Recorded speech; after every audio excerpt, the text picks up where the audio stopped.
സങ്കീർത്തനങ്ങൾ 88 അധ്യായം 1 മുതൽ 18 വരെയുള്ള തിരുവചനങ്ങൾ. പരിത്യക്തന്റെ വിലാപം.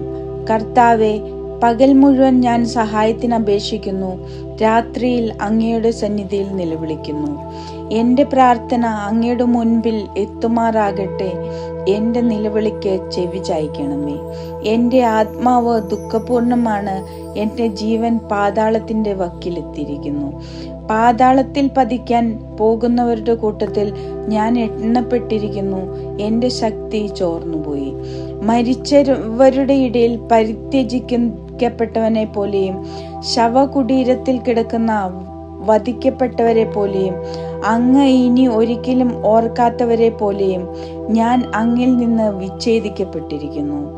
അങ്ങ് എന്നെ പാതാളത്തിൻ്റെ അടിത്തട്ടിൽ അന്ധകാരപൂർണവും അഗാധവുമായ തലത്തിൽ ഉപേക്ഷിച്ചിരിക്കുന്നു. അങ്ങയുടെ ക്രോധം എന്നെ ഞെരുക്കുന്നു, അങ്ങയുടെ തിരമാലകൾ എന്നെ മൂടുന്നു. കൂട്ടുകാർ എന്നെ വിട്ടകലാൻ അങ്ങ് ഇടയാക്കി, അവർ എന്നെ ബീഭത്സ വസ്തുവാക്കി. രക്ഷപ്പെടാൻ ആവാത്ത വിധം അങ്ങ് എന്നെ തടവിലാക്കി. ദുഃഖം കൊണ്ട് എൻ്റെ കണ്ണ് മങ്ങിപ്പോകുന്നു.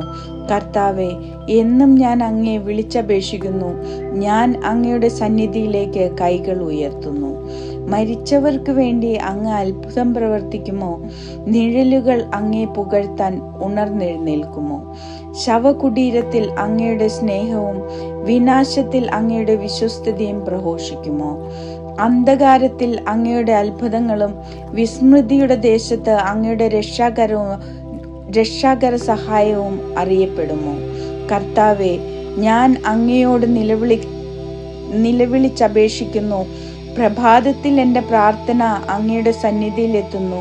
കർത്താവെ, അങ്ങ് എന്നെ തള്ളിക്കളയുന്നത് എന്തുകൊണ്ട്? എന്നിൽ നിന്ന് മുഖം മറയ്ക്കുന്നത് എന്തുകൊണ്ട്? ചെറുപ്പം മുതൽ ഇന്നോളം ഞാൻ പീഡിതനും മരണാസന്നനുമായി അങ്ങയുടെ ഭീകര ശിക്ഷകൾ സഹിക്കുന്നു. ഞാൻ നിസ്സഹായനാണ്.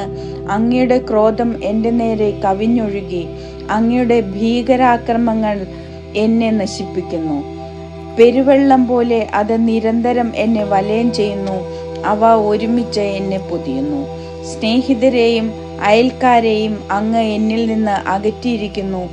അന്ധകാരം മാത്രമാണ് എൻ്റെ സഹചരൻ.